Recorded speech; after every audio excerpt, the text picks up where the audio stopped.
இப்ப மாரி செல்வராஜ் அவர்கள பத்தி முன்னாடி உங்களுக்கு என்ன தோணுச்சு? என்ன அபிப்பிராயம் இருந்தது? கேள்விப்பட்ட வரைக்கும். அப்புறம் அவர் கூட பழகுனதுக்கு அப்புறம் அதுல ஏதாவது மாறுபட்டுச்சா? அப்படின்றத ஆரம்பிக்கணும். அப்படி ஏதாவது சொல்லிட்டீங்கன்னா நல்லாருக்கும். எல்லா படைப்பாளிகளோட எண்ணங்கள் இருக்கு இல்லையா? நம்ம எண்ணங்கிறது தான் நம்மளோட திரைமொழியா வெளியில வருது. நான் அவரு மாரி செல்வராஜன் தனி மனிதர பார்க்கறதுக்கு முன்னாடி நான் பார்த்த படம் பரியேறும் பெருமாள். ஸோ பரியேறும் பெருமாள் அவர் மேல எனக்கு பெரிய மரியாதை ஏற்படுத்துனுச்சு. நம்ம சில இயக்குனர்கள் கூட நடிக்கணும்னு ஒரு ஆசைப்படுவோம். அந்த மாரி முதல்ல நடிக்கணும்னு நான் ஆசைப்பட்ட இயக்குனர் மாரி செல்வராஜ்.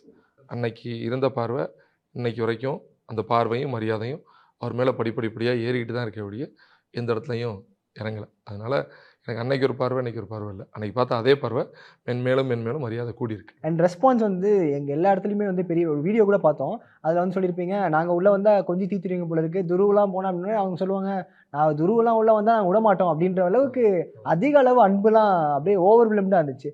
ஆடியன்ஸ பார்க்கும்போது அவங்களுடைய லவ் எவ்வளோ அதிகமா இருந்துச்சுங்க? ரொம்ப பிரமாதமா இருந்துச்சு. அவங்க ஆடியன்ஸ் வந்து நல்ல படங்கள் குடுத்தா, அவங்க வாழ்க்கையில கடந்து வந்த மனிதர்கள வந்து கதாபாத்திரங்களா சித்தரிச்சு மறுபடி இங்க பார்க்கறதுக்கான வாய்ப்பு ஏற்பட்டா, ஆடியன்ஸ் வந்து அத எவ்வளவு பிரமாதமா கொண்டாடுவாங்கங்கிறதுக்கு, இந்த பிடி சார் சந்தனராஜும் ஒரு பெரிய எக்ஸாம்பிளா தான் நான் பார்க்குறேன். அப்படிதான் இருக்கு.